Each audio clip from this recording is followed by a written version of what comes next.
إن الحمد لله نحمده ونستعينه ونستغفره ونعوذ بالله من شرور أنفسنا ومن سيئات أعمالنا من يهده الله فلا مضل له ومن يضلل فلا هادي له وأشهد أن لا إله إلا الله وحده لا شريك له وأشهد أن محمدًا عبده ورسوله يا أيها الذين آمنوا اتقوا الله حق تقاته ولا تموتن إلا وأنتم مسلمون يا أيها الناس اتقوا ربكم الذي خلقكم من نفس واحدة وخلق منها زوجها وبث منهما رجالا كثيرا ونساء واتقوا الله الذي تساءلون به والأرحام إن الله كان عليكم رقيبا يا أيها الذين آمنوا اتقوا الله وقولوا قولا سديدا يصلح لكم أعمالكم ويغفر لكم ذنوبكم ومن يطع الله ورسوله فقد فاز فوزا عظيما أما بعد فإن أصدق الكلام كلام الله وأحسن الهدي هدي محمد صلى الله تعالى عليه وسلم وشر الأمور محدثاتها وكل محدثة بدعة وكل بدعة ضلالة وكل ضلالة في النار من يطع الله ورسوله فقد رشد واهتدى ومن يعص الله ورسوله فقد ضل وغوى اللهم صل على محمد وعلى آل محمد كما صليت على إبراهيم وعلى آل إبراهيم إنك حميد مجيد اللهم بارك على محمد وعلى آل محمد كما باركت على إبراهيم وعلى آل إبراهيم إنك حميد مجيد سبحانك لا علم لنا إلا ما علمتنا إنك أنت العليم الحكيم رب اشرح لي صدري ويسر لي أمري واحلل عقدة من لساني يفقه قولي أعوذ بالله من الشيطان الرجيم من همزه ونفخه ونفسه بسم الله الرحمن الرحيم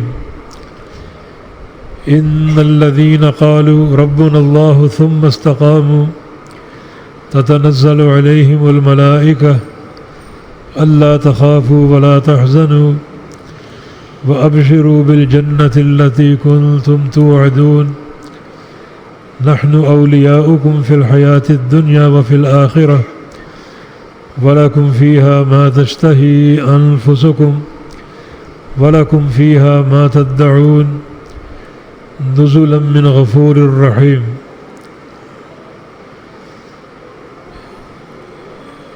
ان آیات مبارکہ میں اللہ رب العزت نے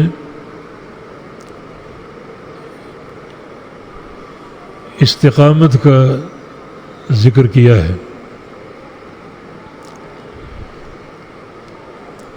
استقامت کے دو معنی ہیں. ایک جم جانا اور دوسرا بالکل سیدھا ہو جانا. اور یہاں دونوں معنی مراد ہیں. بالکل سیدھے ہو جائیں اور جم جائیں اور اپنے عمل میں ایک تسلسل پیدا کر لیں.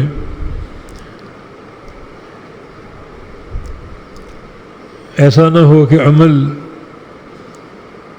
کبھی تو ہو رہا ہے جب جذبات بیدار ہوں اور کبھی بالکل تعطل کا شکار ہو، یہ چیز استقامت کے خلاف ہے۔ جم جانے کا معنی یہ ہے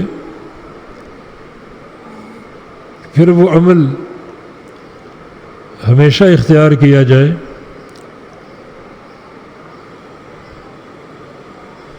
اس میں ناغہ نہ آنے پائے، الا یہ کہ کوئی شرعی عذر ہو یا مجبوری ہو۔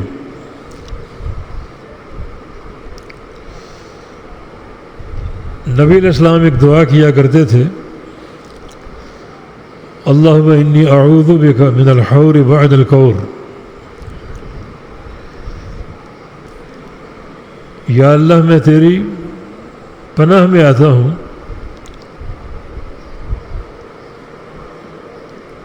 کہ نیکی کا راستہ اختیار کرنے کے بعد برائی کی طرف مائل ہو جاؤں، یا نیکیاں اختیار کرتے کرتے انہیں چھوڑ بیٹھوں، کیونکہ یہ چیز استقامت کے خلاف ہے۔ جس عمل میں تسلسل ہوتا ہے وہ تھوڑا ہی کیوں نہ ہو اللہ تعالیٰ کو بہت ہی پسند ہے۔ احب الاعمال الی اللہ ما داوم علیہ صاحبہ، اللہ تعالیٰ کے نزدیک سب سے محبوب عمل وہ ہے جس پر انسان ہمیشگی اور دوام اختیار کر لے۔ اس قدر پسندیدہ ہے کہ وہ بندہ جو اعمال صالحہ پر جم جاتا ہے اور استقامت کا راستہ اپنا لیتا ہے، اللہ تعالیٰ اس سے کیسے راضی ہوتا ہے،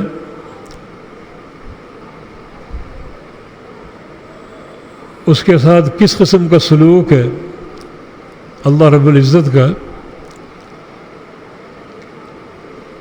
ایک مقام ملاحظہ ہو۔ ان بندوں کا ذکر اللہ پاک نے فرمایا جو مختلف گناہوں میں ملوث ہوتے ہیں،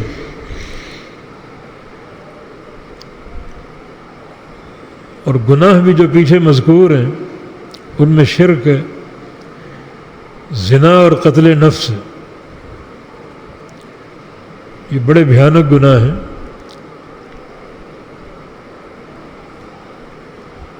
آگے کیا فرمایا؟ الا من تاب، جو بندہ توبہ کر لے، وآمن، اور اپنے ایمان کو مضبوط اور مستحکم کر لے، وعمل عملا صالحا، اور نیک عمل تسلسل سے اختیار کر لے۔ اب جو توبہ کر کے نیک راستے پر چل نکلا ہے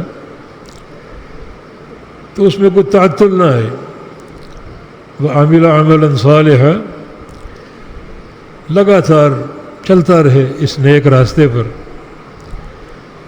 تسلسل اختیار کر لے۔ گناہ کون سے کیے تھے؟ شرک تھا، زنا تھا، قتل نفس تھا، لیکن میرا بندہ اگر توبہ کر لیتا ہے اور سچے عقیدے اور ایمان کا راستہ اپنا لیتا ہے، وعمل عملا صالحا، اس کے بعد تسلسل سے نیک عمل شروع کر دیتا ہے جس میں کوئی تعطل نہ ہو، ناغہ نہ ہو، استقامت ہو، پوری طرح جم جائے ان نیک اعمال پر، تو فرمایا کہ اولئک یبدل اللہ سیئاتہم حسنات یہ وہ بندے ہیں جو گناہ وہ کر چکے تھے، اللہ ان سارے گناہوں کو نیکیاں بنا دے گا۔ گناہ آپ نے سن لیے، شرک اور زنا جیسے گناہ اور قتل نفس، یہ سارے اکبر الکبائر، لیکن ایک بندہ اگر استقامت پر آ جائے، سیدھا ہو جائے اور اس پر جم جائے، اس میں کوئی تعطل نہ آئے، ناغہ نہ آئے، پھر مستقل وہ کام شروع کر دے نیک اعمال، تو اللہ اتنا راضی ہوتا ہے کہ وہ یہ بڑا گناہ گار تھا، مگر اللہ رب العزت اس کے گناہوں کو نیکیوں میں تبدیل کر دے گا۔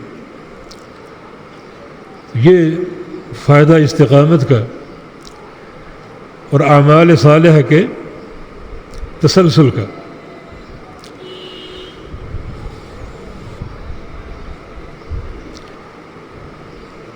تو نبی علیہ السلام کی جو دعا ہے، اللہم انی اعوذ بک من الحور بعد الکور، کہ میں نیکیوں پر چلتے چلتے نیکیاں چھوڑ بیٹھوں یا گناہوں کے روش اختیار کر لوں، اس سے تیری پناہ چاہتا ہوں۔ یہ حور بعد الکور، اس کے بڑے وسیع معنی ہیں۔ صحت کے بعد مرض سے پناہ چاہتا ہوں، مالداری اور وسعت عیش کے بعد معیشت کی تنگی سے پناہ چاہتا ہوں، ایمان کے بعد کفر سے پناہ چاہتا ہوں،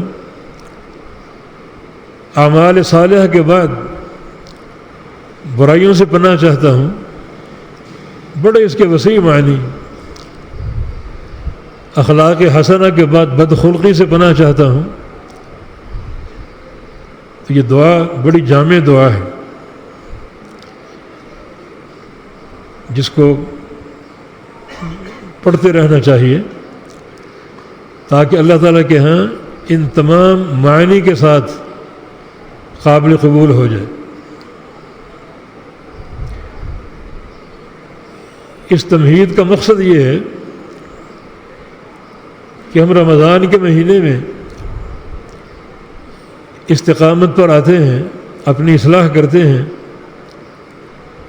اپنے اخلاق کو سنوارتے ہیں، زبان کو محفوظ رکھتے ہیں، آنکھوں کی حفاظت کرتے ہیں، کانوں کی حفاظت کرتے ہیں،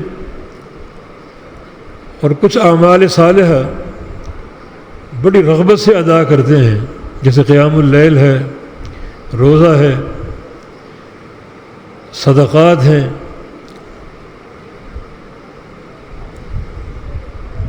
یہ بہت سے اعمال صالحہ،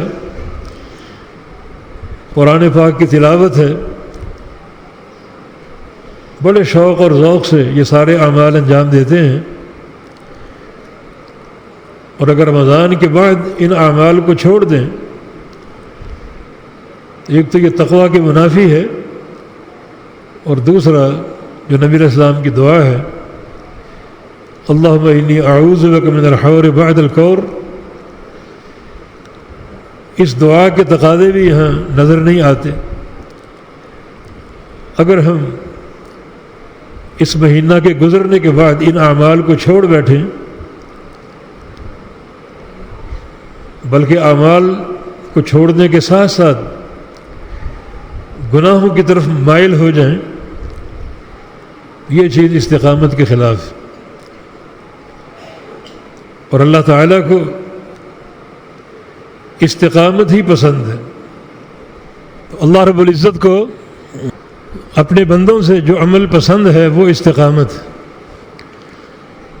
اس لیے ایسے بندوں کی تعریف کی گئی، ان الذین قالوا ربنا اللہ ثم استقاموا،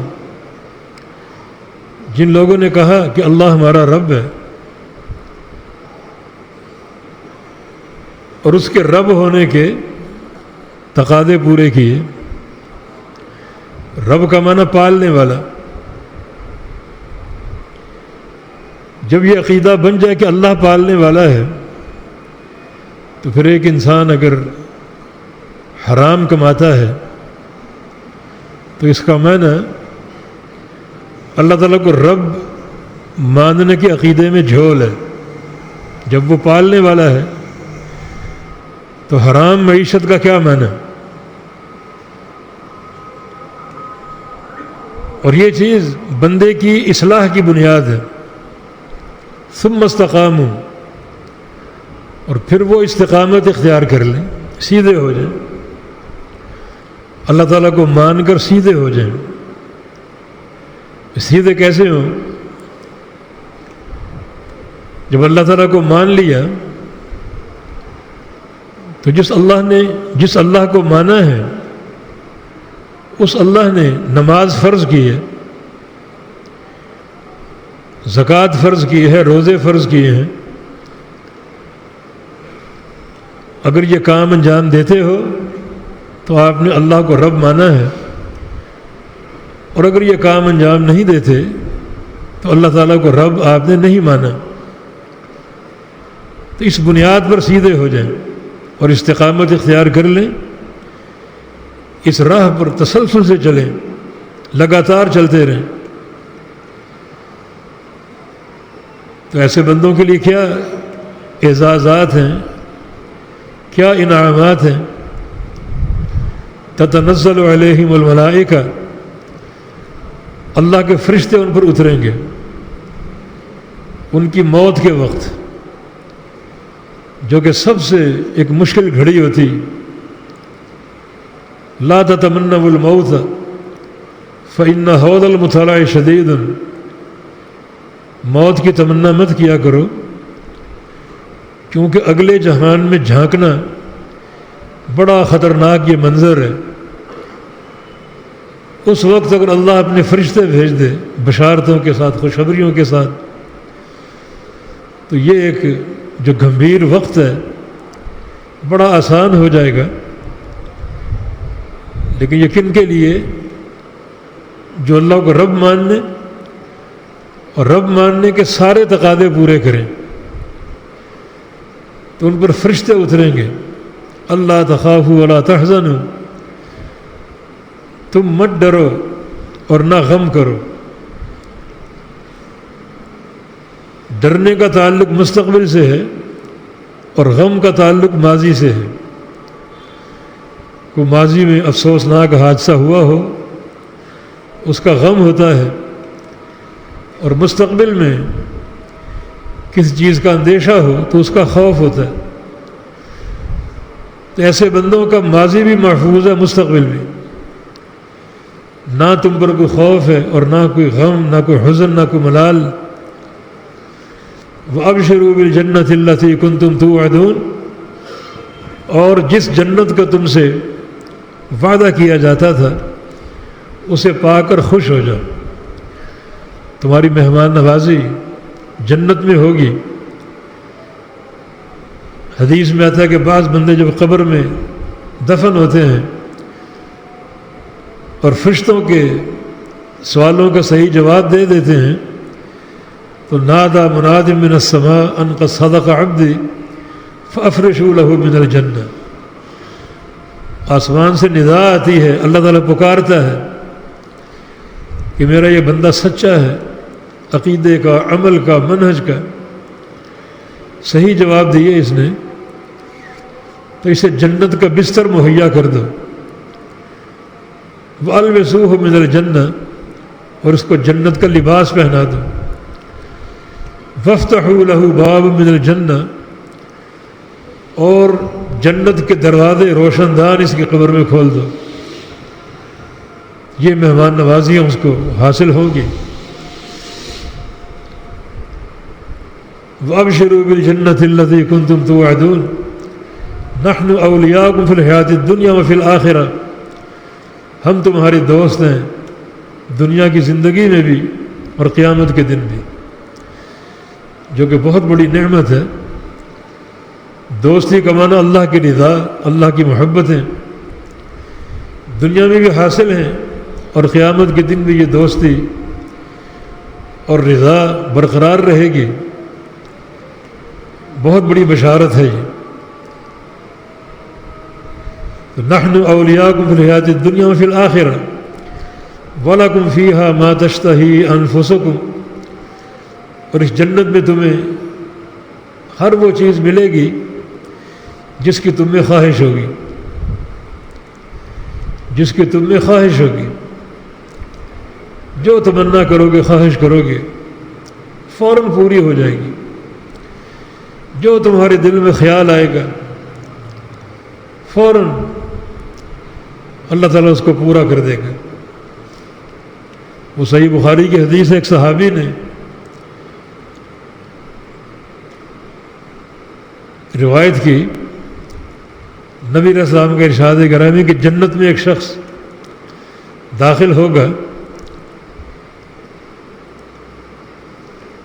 اور اللہ تعالیٰ سے کہے گا کہ یا اللہ مجھے کھیتی باڑی کرنی۔ اللہ تعالیٰ فرمائے گا تجھے کہیں اس سے بہترین چیزیں دے چکا ہوں، کھیتی باڑی کی کیا ضرورت ہے؟ یا اللہ میرا شوق ہے۔ تو اللہ تعالیٰ اس کو کھیتی باڑی کے اسباب اور وسائل دے دے گا۔ اور دنیا میں تو فصلیں 6 ماہ بعد یا سال بعد پیدا ہوتی ہیں، مگر جنت میں جو ہی وہ بیج کاشت کرے گا بڑے گھنے باغات کی صورت میں فوراً نتیجہ سامنے آ جائے گا۔ تو دیکھیں ایک بندے کی خواہش، میں کھیتی باڑی کرنا چاہتا ہوں۔ وہ ایک صحابی اس مجلس میں موجود تھا، تو اس نے کہا یقیناً یہ یا تو قریشی ہوگا اور یا انصاری ہوگا، جن کو کھیتی باڑیوں کی ایک تمنا اور خواہش ہوتی ہے، باغبانی ان کا شوق ہوتا ہے، یقیناً یہ ان دو میں سے کوئی ایک ہوگا۔ بندہ اس کا جی چاہ رہا ہے کہ میں انگور کھاؤں، انگور کے خوشے اس کے سامنے آ جائیں گے، اور اگر دل میں ایک خواہش پیدا ہو انار کھانے کی، وہ انگور انار بن جائے گا۔ اس طرح خواہشات پوری ہوں گی۔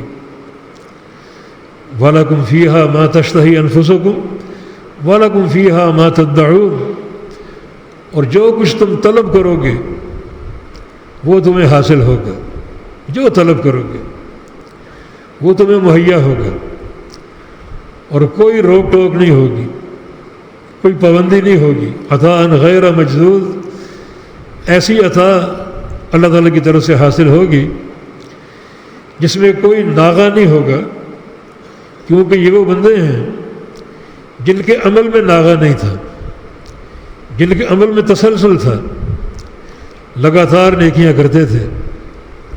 ایک حدیث اگرچہ اس کی سند میں ضعف ہے، مگر معنی اس کا بالکل صحیح ہے کہ مومن جو ہے وہ الحال المرتحل ہوتا ہے، ایک سواری سے اترا اور دوسری پر سوار ہو گیا،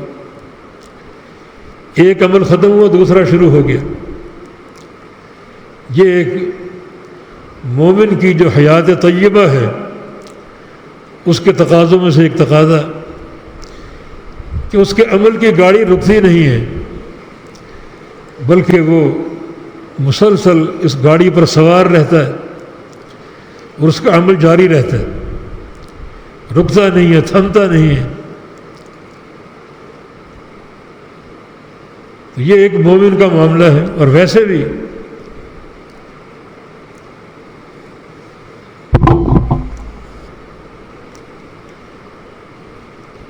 ایک عمل صالح کی قبولیت کی نشانی کیا ہے؟ ہم کیسے جانیں کہ اللہ نے ہماری نیکی قبول کر لی؟ اس کی نشانی یہ ہے کہ اللہ تعالیٰ ایک نیکی کے بعد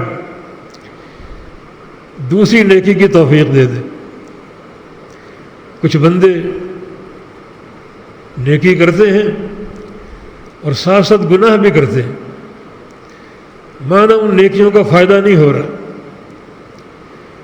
وہ نیکیاں قابل قبول نہیں بن رہی۔ ہاں ایک بندہ اگر ایک عمل صالح کرتا ہے اور اس کو دوسری نیکی کی توفیق مل جاتی ہے تو اللہ تعالیٰ کے ہاں یہ قبولیت کی سند ہے. اسی تسلسل کی بات ہو رہی ہے، استقامت کی بات ہو رہی ہے کہ انسان اس لائن سے اترے نہ، چلتا رہے، اس پر گامزن رہے، تو گناہ بھی نیکیاں بن جائیں گی اور جو نیکیاں ہیں وہ اللہ کے یہاں قابل قبول ہو جائیں گی. انما یتقبل اللہ من المتقین، اللہ رب العزت متقین کی نیکیاں قبول کرتا ہے. بعض علماء سلف کا قول ہے اگر مجھے بتا دیا جائے کہ میرا ایک سجدہ اللہ نے قبول کر لیا تو میں موت کی تمنا کروں گا کہ بس وہ سجدہ قبول ہو گیا. یہ تقویٰ کی سند ہے. یہ قبولیت کی ایک علامت ہے، اعمال کا تسلسل، ایک نیکی پھر دوسری پھر تیسری. اور اگر نیکیاں ہوں ان میں انقطاع ہو اور ناغے ہوں، یا نیکیوں کے انجام دہی کے بعد معصیت اور گناہ ہوں، تو مانا تمہارا عمل قابل قبول نہیں بن سکا. تو اللہ تعالیٰ کے ہمیں اتنے وعدے جنت کا، اور بالکل بے خوف ہو جاؤ، ہر خواہش پوری ہوگی، ہر طلب پوری ہوگی. اور آخر میں نزلا من غفور الرحیم، غفور الرحیم کی طرف سے مہمان نوازی. اس مہمان نوازی کا معنی سارے علماء نے یہ بیان کیا ہے کہ اس سے مراد اللہ تعالیٰ کا دیدار ہے، اللہ تعالیٰ کی زیارت ہے، جو اس کی رضا پر منتج ہوتا ہے. جب جنت میں داخل ہو جائیں گے تو اللہ تعالیٰ ان پر جھانکے گا، مطلع ہوگا، فرمائے گا کہ یا اہل الجنہ هل ازیدکم شیئا، جنتیو تمہیں کچھ اور دوں؟ جنتی کہیں گے الم تبیض وجوہنا وتدخلنا الجنہ، کہ یا اللہ تو نے ہمارے چہرے روشن کر دیے اور ہمیں جنت کا داخلہ عطا فرما دیا. ہر نعمت میسر ہے، حور و قصور ہیں، نہریں ہیں، باغات ہیں، سونے اور چاندی کے محلات ہیں جن کا گارا مسک سے بنا ہے، اور یہ سارے جو حجر و شجر اور یہ کنکر ہیں، یہ ہیرے جواہرات ہیں. بھلا کس چیز کی کمی؟ تو نبی علیہ السلام کا ارشاد ہے کہ یکشف الحجاب، اللہ اپنا حجاب ہٹا دے گا، پردہ ہٹا دے گا. 14ویں کا چاند سامنے کھڑا تھا، رسول اللہ صلی اللہ علیہ وسلم نے فرمایا کہ اللہ تعالیٰ کو تم یوں دیکھو گے جیسے اس 14ویں کے چاند کو دیکھ رہے ہیں، کسی تکلیف کے بغیر، کسی کلفت کے بغیر. کوئی بھیڑ بھاڑ نہیں ہوگی کہ تم کو ایڑی تک اٹھا کے دیکھنا پڑے. علی الارائک ینظرون، تختوں پر ٹیک لگا کر دیکھیں گے. یہ صلہ کن لوگوں کے لیے ہے؟ ان الذین قالوا ربنا اللہ ثم استقاموا، اللہ تعالیٰ کو رب مان لیا، ربوبیت کے تقاضے سمجھ لیے اور پھر سیدھے ہو گئے، اور سیدھے ہو کر جم گئے، اعمال میں تسلسل آ گیا.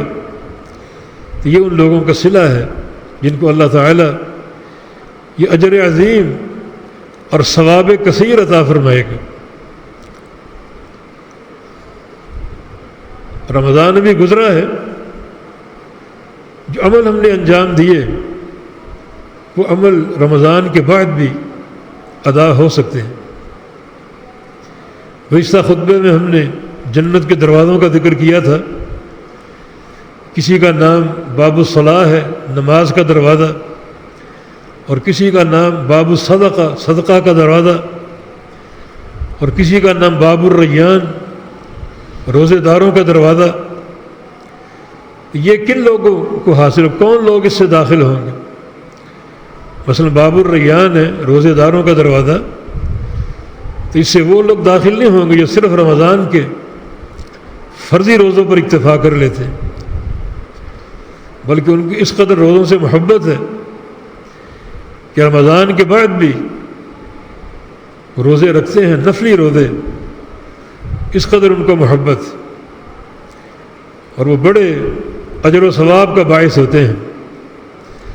جیسے شوال کا مہینہ نبی علیہ السلام کا فرمان ہے، من صام رمضان واتبعہ ستا من شوال فکأنما صام الدہر، کہ جو شخص رمضان کے روزے رکھ لے اور شوال کے 6 روزے رکھ لے تو اللہ تعالیٰ اس کو زمانے بھر کے روزوں کا ثواب دے گا. اور یہ عمل تسلسل کے ساتھ ہے، ہر شوال میں اس طرح کریں، ہر شوال میں. شیخ الاسلام فرماتے ہیں کہ سال میں 2 موقع ایسے آتے ہیں کہ بندہ روزے رکھتا ہے اور وہ روزے اجر کے اعتبار سے زمانے بھر کے قرار پاتے ہیں. ایک تو یہ شوال کا مہینہ، رمضان کے رکھ لیے اور شوال کے 6 رکھ لیے، یہ 36 روزے 360 روزے ہیں. ہر سال رکھے گا تو یہ زمانے بھر کے روزے ہو جائیں گے. اس طرح ایک اور حدیث، من صام الیام البیض فکأنما صام الدہر، جو ایام بیض کے 3 روزے رکھے، چاند کی 13، 14 اور 15، اور ایک حدیث میں فی کل شہر کالفضل، ہر مہینے، تو اللہ تعالیٰ اسے بھی زمانے بھر کے روزوں کا اجر دے گا. تو ہر مہینے یہ 3 روزے ہوں اور شوال کے 6 روزے ہوں رمضان کے روزوں کے ساتھ، یہ 2 موقع ایسے ہیں کہ اللہ تعالیٰ اس کی رحمت اور اس کے کرم کی اتنی وسعت نظر آتی ہے کہ اللہ تعالیٰ زمانے بھر کے روزوں کا اجر دے دے گا. تو شوال ابھی جاری ہے، 6 روزے پورے کرنے، کیونکہ دین اسلام میں نیت کا بڑا عمل دخل ہے.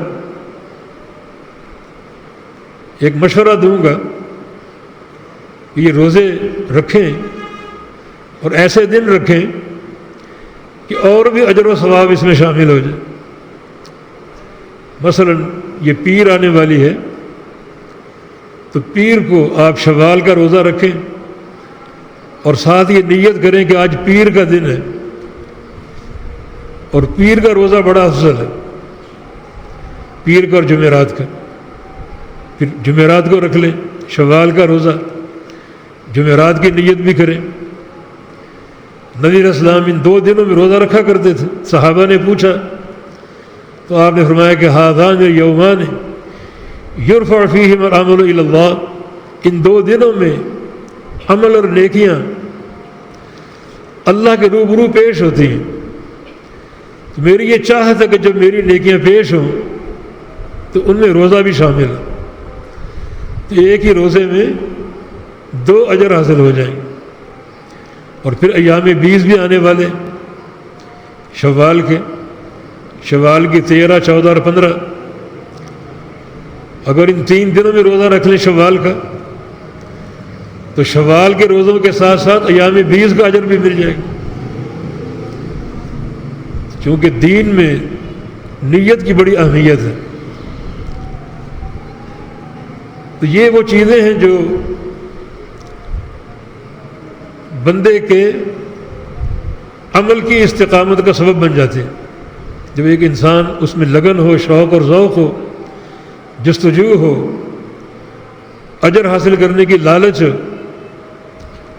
اس کے لیے اس کی نیت میں استقامت ہو، عمل میں استقامت ہو، تو اللہ تعالیٰ اسے استقامت کے لیے چن لیتا ہے اور توفیق دے دیتا ہے. ساتھ ساتھ دعائیں ہوں، دعا کی استقامت بھی بڑی اہمیت کی حامل ہے. بلکہ دعا اصل ایمان ہے. دین اسلام کا جو سب سے بڑا جز ہے وہ دعا ہے. دعائیں کی جائیں اور دعاؤں کے لیے ایسے اوقات کا انتخاب کریں جو قبولیت کے ہیں. سجدوں میں دعائیں کریں، تشہد میں دعائیں کریں، اذان اور اقامت کے بیچ دعائیں کریں، تہجد کے اوقات میں دعائیں کریں. اور آج جس دعا کی سب سے بڑھ کر حاجت ہے وہ ہمارے فلسطینی بھائی ہیں. وہ خواتین اور بچے جن کو ذبح کیا جا رہا ہے، جن کی عزتوں کو تار تار کیا جا رہا ہے، بچوں کو بڑی بربریت کا نشانہ بنایا جا رہا ہے۔ رمضان سے یہ سلسلہ جاری ہے، شاید اب کے مذاکرات ہو رہے ہیں جنگ بندی کے لیے، لیکن بہت ضرورت ہے دعا کی اور بد دعا کی۔ دعا فلسطینی بھائیوں اور بہنوں کے لیے، اللہ تعالیٰ انہیں استقامت دے اور اللہ ان کو یہود کی بربریت سے بچا لے، اور بد دعا جو ہے ان یہودی کتوں کے لیے ہو، چن چن کر بد دعائیں کریں، اللہ تعالیٰ ان کو برباد کر دے، تباہ کر دے، اللہ ان کی عورتوں کو بیوہ کر دے، ان کے بچوں کو یتیم کر دے، ان کی اسلحوں کو ناکارہ کر دے، ان کی طاقتوں کو تتر بتر کر دے، جمعیتوں کو پارا پارا کر دے۔ یہ قوم لعنت کی مستحق ہے، یہود پر لعنت ہے، زمانے بھر کی لعنت ہے۔ کچھ لوگ یہاں غلطی کرتے ہیں، اسرائیل پر لعنت بولتے ہیں، یہ غلط ہے۔ اسرائیل اللہ کے پیغمبر یعقوب علیہ السلام کا نام تھا، عبرانی لفظ ہے اسرائیل، اسر اور ایل، جیسے ہماری زبان میں عبداللہ اللہ کا بندہ، اسرائیل کا معنی اللہ کا بندہ، اسر کا معنی عبد اور ایل کا معنی اللہ۔ یعقوب علیہ السلام کا نام تھا یہ، اور ان خبیثوں نے اپنا چھوٹا سا ان کا ملک ہے، یہ ملک جو ان کو حاصل ہوا، یہ بھی ایک ظلم کا نشان ہے ملعون برطانیہ کی طرف سے۔ وہ دو جھگڑوں کی بنیادیں قائم کر کے یہاں سے دفعان ہو گئے۔ ایک ہندوستان سے جب تقسیم ہوئی تو اس بات پر اتفاق تھا کہ وہ خطے جہاں مسلم اکثریت ہے وہ پاکستان سے ملحق ہوں گے، اور ہندو اکثریت والے علاقے ہندوستان کو ملیں گے، اور کشمیر میں 95% مسلمان تھے۔ یہ ایک بڑی بربریت کی داستان ہے، بہت بڑا ظلم ہے یہ کہ انہوں نے ظلم و جبر سے کشمیر ہندوستان کو سونپ دیا، معاہدے کی خلاف ورزی ہوئی۔ حالانکہ کفار اگر معاہدے کی خلاف ورزی کریں تو فوراً ان کے خلاف جہاد فرض ہو جاتا ہے۔ یہ ہمارے ہاں تاخیر، ہماری حکومتوں کی تاخیر بہت ہی افسوسناک ہے۔ اور دوسری جو بربریت کی تقسیم ہے اس برطانیہ منحوس کی طرف سے، وہ اسرائیل کی صورت میں۔ اسرائیل کا خطہ کم از کم 1922 تک سلطنت عثمانیہ کے تحت تھا، جو سلطنت عثمانیہ کا ایک وسیع دائرہ کار تھا، اس میں یہ خطہ موجود تھا۔ اور پھر جب یہ سلطنت کا سقوط ہوا تو پھر یہ عین مسلم علاقوں کے وسط میں نقشہ اٹھا کر دیکھیں آپ، چاروں طرف عرب علاقے ہیں، چاروں طرف، اور بیچ میں اسرائیل ایک نقطے کی طرح ہے۔ ہمارے استاد تھے مولانا حاکم علی دہلوی رحمہ اللہ، وہ نقشہ ہمیں دکھایا کرتے اور فرماتے کہ جتنے یہ عرب برادری اور مسلمان ممالک ہیں اسرائیل کے ارد گرد، اگر یہ اسرائیل کی طرف منہ کر کے پیشاب ہی کر لیں، اسرائیل بہہ جائے، ختم ہو جائے۔ اس دور کی بات ہے، اب تو یہ ایٹمی طاقت بن چکا ہے، مگر یہ انتہائی بربریت ہے تقسیم جو برطانیہ نے کی۔ اس وقت یہودی سارے یورپ میں آباد تھے، اور جب یہ خطہ ان کو دیا گیا تو اپنے علاقوں کو چھوڑ کر یہ یہاں مقیم ہو گئے، اور آہستہ آہستہ ایک سلطنت اور ایک طاقت بن گئے، اور اس طاقت کا بھی استعمال آپ کے سامنے ہے۔ چن چن کر جو قبولیت کے اوقات ہیں ان میں اپنے بھائیوں کے لیے دعائیں کریں، بہنوں کے لیے دعائیں کریں، اور اس منحوس اسرائیل کے لیے، یہودیوں کے لیے چن چن کر دل سے بد دعائیں کریں۔ اللہ تعالیٰ کے ساتھ بڑی حلیم ہے، اللہ ڈھیل دیتا ہے، حالانکہ ڈھیل دینا خطرناک ہے۔ ڈھیل اس لیے دیتا ہے کہ قیامت کے دن سارا انتقام لوں ان سے، آج چھوڑ دوں، اور قیامت کا عذاب اشد اور انکا ہے، بڑا سخت ہے، بڑا شدید ہے۔ دنیا کا عذاب تو کچھ بھی نہیں ہے، لیکن پھر بھی اللہ تعالیٰ سے ہم دعائیں کریں، بدعائیں کریں کہ یا اللہ تو نے قوم لوط کی بستی کو اٹھایا، آسمان تک پہنچا کے نیچے پٹخ دیا اور ان کو تباہ و برباد کر دیا۔ یا اللہ تو نے قوم سمود کو ایک ہی چیخ سے ان بڑے بڑے جسوں کو تباہ و برباد کر دیا، اور تو نے قوم عاد کو تباہ و برباد کیا ایک آندھی سے،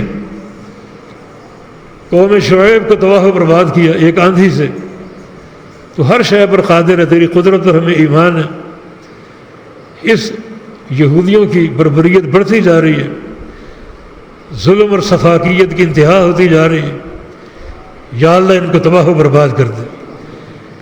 عاد اور سمود کی قوم جیسا عذاب ان پر بھیج جیسے ان کا ایک بچہ تک نہیں بچا تھا، ان کی بھی ساری جو ذریتیں اولادیں ساری تباہ و برباد ہو جائیں۔ یہی ہم کر سکتے ہیں۔ ہم بڑے کمزور ہیں، پروازیں بڑی نیچی ہیں، ہماری وسائل سے محروم ہیں ہم۔ ایک کام اور کیجیے، اور وہ اسرائیلی، فرانسیسی اور دیگر جو علاقے اسرائیل کا ساتھ دے رہے ہیں ان کی مصنوعات کا بائیکاٹ کریں، ان کفار کو اقتصادی مار ماریں۔ ان کے لیے سب سے بڑا جو ہوا ہے وہ اقتصادیات ہے۔ ہمارے لیے جو اصل چیز ہے ہمارا ایمان ہے، ان کے لیے دنیا اور معیشت اور اقتصادی طاقت ہے، اور اگر ان کی اقتصادی طاقت پر زد پڑے تو پھر ان کو نانی یاد آتی ہے، 14 طبق ان کے روشن ہوتے ہیں۔ کفار جو ہیں ان کا جو زندگی کا موضوع ہے وہ معدہ ہے، اور معدے سے نیچے جو کچھ ہے۔ مسلمان جو ہے ان کی زندگی کا موضوع معدہ ہے، اور معدے سے اوپر جو کچھ ہے روحانیت ہے، قلبی استقامت ہے، عقیدے کی صحت ہے، عمل کی صحت ہے۔ تو ان کی مصنوعات کا بائیکاٹ ہو، باقاعدہ تحقیق کریں کون سی چیزیں مصنوعات اسرائیل بناتا ہے ہمارے ہاں فروخت ہو رہی ہیں، اور کون سی چیزیں فرانس سے آتی ہیں، اور دیگر وہ ہواری جو اسرائیل کی مدد کر رہے ہیں، ان سب کی مصنوعات کا بائیکاٹ کیا جائے۔ اور باقی ایک کمزور سی آواز اگر حکومتوں کے ایوانوں تک پہنچ جائے کہ اپنے کردار کو پہچانے، جس وقت مسلمان کہیں بھی تکلیف میں ہوں تو آس پاس کی حکومتیں اور جو بھی اسلامی حکومتیں ہیں ان کا چین ختم ہو جانا چاہیے، نیندیں حرام ہو جانی چاہیے، انتقام لیں، بدلہ لیں، اس قوم پر حملہ آور ہوں، اور جو ان کا ایک بدسلوکی ہے اس کی ان کو سزا دیں۔ ایسی صورتحال میں اللہ ضرور مدد کرے گا۔ اس وقت یہ دیکھنا کوئی ایٹمی طاقت اور ہم کمزور ہیں، یہ دیکھنا ایمان کی کمزوری ہے۔ ایسے موقع پر اللہ تعالیٰ نے فرمایا ہے اتخشونہم، ان سے ڈرتے ہو تم، فاللہ حق ان تخشوہ، اللہ سے ڈرو۔ تمہیں اللہ کی طاقت پر ایمان نہیں، اس کی قدرت پر ایمان نہیں ہے؟ کہ برطانیہ ہو، روس ہو، امریکہ ہو، اسرائیل ہو، اللہ سب سے اوپر ہے اور ہر شے پر قادر ہے۔ اس وقت یہ دعاؤں کا، بددعاؤں کا وقت ہے۔ اللہ تعالی ہمارے بھائیوں کو، بہنوں کو، فلسطینیوں کو عزت اور وقار عطا فرمائے، اور اللہ رب العزت ان کی زندگیوں کی حفاظت فرمائے۔ اللہ تعالیٰ ان کو ایمان اور عمل کی استقامت دے دے، اور اللہ تعالیٰ سارے دشمنوں کو تتر بتر کر دے اور ان کو تباہ و برباد کر دے۔ ایک سوال اکثر لوگ پوچھتے ہیں قنوت نازلہ کا اہتمام ایسے موقع پر، تو بھائی قنوت نازلہ اگر ہو تو ہر جگہ، ہر مسجد میں ہو، اور اس کا اہتمام ولی الامر کے حکم سے ہوتا ہے۔ جو وقت کا حاکم ہے وہ اعلان کرتا ہے کہ تمام مساجد میں قنوت نازلہ ہو۔ کچھ امور ایسے ہیں جن کا اعلان حکومت وقت کرتی، جس رمضان کے چاند کا اعلان ہے، عید کے چاند کا اعلان ہے، دعائے قنوت ہے، حج کا اعلان ہے، حج کی تاریخ کا اعلان ہے، تو وہ وقت کا حاکم کرتا ہے اور اس کو پھر سب کو قبول کرنا پڑتا ہے۔ تو چونکہ حکومت کی طرف سے ایسا کوئی اقدام نہیں ہے، نہ ان کو اس چیز کی کوئی ہوش ہے، نہ کوئی تعارف ہے، نہ وہ جانتے ہیں کہ قنوت نازلہ کیا چیز ہے، لیکن دعا کے چونکہ اور بھی اوقات اور ذرائع موجود ہیں، رات میں دعائیں کریں، دن میں دعائیں، ہر وقت اللہ سنتا ہے، نمازوں کے بعد دعائیں کریں، ہر وقت اللہ تعالیٰ سنتا ہے۔ تو اس لیے ہم اپنے ہاتھ میں قانون نہ لیں، بعض جگہوں پر قنوت نازلہ ہوتی ہے، بعض جگہ پر نہیں ہوتی، یہ بھی ایک افتراق کا راستہ، اس میں وحدت ہونی چاہیے، جب ہو تو ہر مسجد میں ہو اور پورے ایک اتفاق و اتحاد اور وحدت کے ساتھ۔ یہ چیز ہے، اگر دعا کی قبولیت کے اور اوقات نہ ہوں اور دعا کرنے کے اور اسباب نہ ہوں، پھر تو اجتہاد کیا جا سکتا ہے کہ اگر ایک ہی دعا کا راستہ اور وہ قنوت نازلہ ہے پھر تو اجتہاد ہو سکتا ہے، لیکن جب اور اسباب موجود ہیں، اوقات موجود ہیں دعا کرنے کے اور قبولیت کے، تو پھر کوئی تنگی نہیں ہے، ان اوقات میں دعائیں کیجیے، اللہ تعالیٰ قبول فرمانے والا ہے۔ اللہ تعالیٰ ہمارے فلسطینی بھائیوں اور بہنوں کو، بچوں کو عافیت کی زندگی عطا فرما دے، امن و سکون اور سلامتی کی زندگی عطا فرما دے، اور جو بھی کفار ہیں، سازشیں کرنے والے اور بالخصوص یہودی، سب سے بڑے اسلام کے دشمن اور سب سے بڑے مسلمانوں کے دشمن، اللہ ان کو غارت کرے، تتر بتر کرے، ورنہ ایک وقت آنے والا ہے جب عیسیٰ علیہ السلام اتریں گے اور یہودی اس وقت ان کو جائے پناہ نہیں ملے گی، پتھروں کی اوٹ میں چھپیں گے، درختوں کے پیچھے چھپیں گے، اس وقت درخت بھی بولیں گے اور پتھر بھی بولیں گے کہ تعال یا مسلم فإن ورائی یہودی، ادھر آؤ مسلمان، میرے پیچھے ایک یہودی چھپا ہے، اور اس کو قتل کرو۔ یعنی پتھروں اور درختوں کو یہ شعور حاصل ہو جائے گا کہ یہودی اتنی منحوس اور خبیث قوم ہے کہ دھرتی کا بوجھ ہے، یہ اس کو قتل ہونا چاہیے اور اس کی زندگی کا خاتمہ ہونا چاہیے۔ عیسیٰ علیہ السلام کا دور ہوگا جب شریعت کی تنفیذ ہوگی، سچا دین نافذ ہوگا۔ سچے دین کی تنفیذ یہود کی موت ہے، اور اگر ہم دین سے دور ہیں تو پھر ایسی قوتیں ہم پر مسلط ہو جائیں گی اور یقیناً اپنا اثر و رسوخ استعمال کریں گی۔ ہمیں دین کی طرف آنا چاہیے، ہماری حکومتوں کے دین کی طرف آنا چاہیے۔ یہ راستہ ہے ہماری بقا کا، ہماری سلامتی کا۔ اللہ کے پیارے پیغمبر کے دور میں دین نافذ ہوا تو یہودی 3 قبیلے تھے مدینہ منورہ میں یہودیوں کے، بنو قینقاع، بنو نذیر اور بنو قریظہ، اور تھوڑے عرصے میں ان سب کو عرب کے جزیرے سے نکال دیا گیا۔ اس قدر یہ کمزور ثابت ہوئے، ساری قوتیں ان کی ختم ہو گئیں، مال ان کا چھن گیا، اور بعض کی جو مملوکات تھیں وہ بھی ختم کر دی گئیں، اور یہ جزیرہ عرب سے بھاگنے پر مجبور ہوئے۔ یہ دین کی تنفیذ کی برکتیں ہیں۔ جب بھی یہ برکتیں حاصل ہوں گی تو اس قوم کا سارا تسلط ختم ہو جائے گا۔ تو دین کی طرف آنے کی ضرورت ہے۔ اللہ تعالیٰ ہمیں توفیق عطا فرما دے، اللہ تعالیٰ عافیت کی زندگی عطا فرما دے، اللہ اس کرونا مرض کو اٹھا لے، اللہ تعالیٰ ہم سب کو عافیت عطا فرما دے، صحت اور شفا عطا فرما دے۔ اقول قولی ھذا واستغفر اللہ لی ولکم وآخر دعوانا ان الحمد